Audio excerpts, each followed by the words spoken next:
Good afternoon, this is Rich Nelson with Allendale covering the wrap-up comments. Today is Friday, February 3rd of 2012. Pretty much a very exciting market day here for grains. Corn finishing up 1/2 cent, but beans finishing up 16, and wheat down about 2 1/4 here. Here's some neat stats here for us to take a look at. As far as corn for the week, it looks like right now about a 2-cent higher close for the week. Keep in mind these are based on the last trades, not settlements. Soybeans for the week, though, up about 14 cents. Now, here's what's interesting about soybeans. Today's, like I said, the last trade of 12.33. If it does stay there, that would retest the highest close of this entire uptrend. And that highest close was on January 9th of 12.33. So pretty much a very exciting move here on soybeans here for today. As far as wheat, if we do have this last trade at 660.5, that'll be up about 13 1/4 for the week here as a whole. So certainly soybeans and wheat had a great week overall.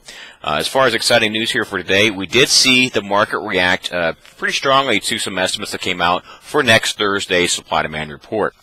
For the corn side, the key input is certainly Argentina right now. Allendale, as well as one other firm, Informa, have some numbers out here. Allendale says 23 million tons. Informa agrees with us at 22.5 million ton production. That's down from USDA's 26.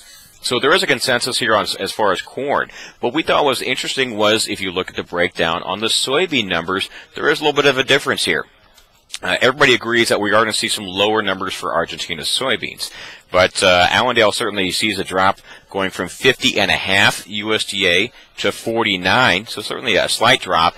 Informa surprisingly has a 46.5 decline, 46.5 million ton number here. So that's actually in the lower end of all the other estimates that I've heard of so far. So as far as this goes, a firm which is traditionally on the very bearish side of most estimates, surprisingly had a number which was not that bearish on Argentina here. So certainly as far as that was seen, that was a little surprising and a little bullish move here for today.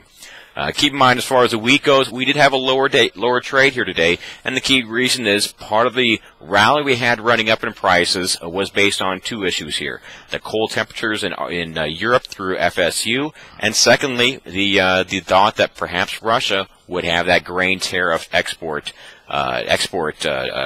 problem here.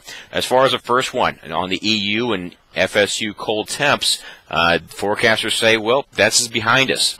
After this weekend, we're now going to see a period of more normal type of temperatures line up, only 1 to 2 degrees below normal instead of the current 15 to 20 degrees below normal. So that took that bullish card off the table.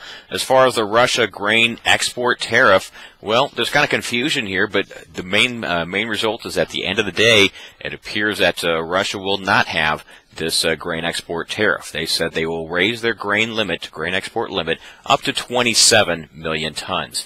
This is from their 23 to 25 earlier projections. So that is seen as a little bearish and limiting wheat prices here today. Over on the cattle, we do, of course, have the storm that everybody's looking at, but as we note in the comments, this is not going to hit those key western Kansas through northwest Texas areas here. That pretty much leaves us looking at some snow totals which were very rough and very large in Colorado, but not going to impact that much as far as the remaining plains. As far as impacting transportation, as far as impacting feedlot growth. The April contract today down about $1.50. That is a last trade, not a settlement. So down $1.50 as far as that goes. Key reason is, well, we've got 2 very big weeks of slaughter declines that we're just wrapping up here. Last week's kill was down 46,000 head compared to last year. This week's kill down 38,000 head compared to last year. So packers are taking a very serious axe to the kill lines, trying to correct this very problematic wholesale beef to live cattle spread here. So this is one issue which maybe the packers will win out in terms of pricing this week again. Maybe we will see some cash trade later this afternoon at lower prices for cash cattle. At the time of this video, they have not traded yet. On the hog side, down 80 cents. We have some problems with the pork packers as well, just like the beef guys here.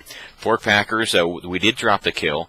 I'm not going to give a comparison to last year because last year we did have a slaughter disruption due to some storms here. But compared to last week, the hog slaughter down 30,000 head. So it's clear that pork packers are also taking a very serious look at processing margins and are reacting here. At this point, it's not major. It's not giving us a major break in cash hog prices, but it does look like a reason enough to have maybe have a kind of steady to mixed trade here for the short-term period. So a lot of action going on in markets today. A lot of action going on in markets this week, but lined up for next week. Excuse me. All eyes will certainly be on this Thursday supply and demand report from USDA. What type of numbers will we be seeing as far as production and exports and from our competitors? And more importantly, what does this mean for U.S. exports of corn, soybeans, and wheat? In terms of key issues we're looking at, or key things we're looking at on the research side, on the later this week, we did release a neat little special report. As I mentioned yesterday, we're calling it is it commodities? Are they ready for a correction? Meaning a correction lower. And we got some neat correlations we're talking about as far as CRB index, its recent pricing, and what that could mean for grains. If you guys are subscribers, you get not only our estimates for next Thursday's report, but you also get access to the special report as well. Give us a call at Allendale, 1-800-262-7538 to discuss this further. Otherwise, we'd be happy to take a look at our website, which is allendale-inc.com. This is Rich Nelson. Have a good trading day and a good trading weekend.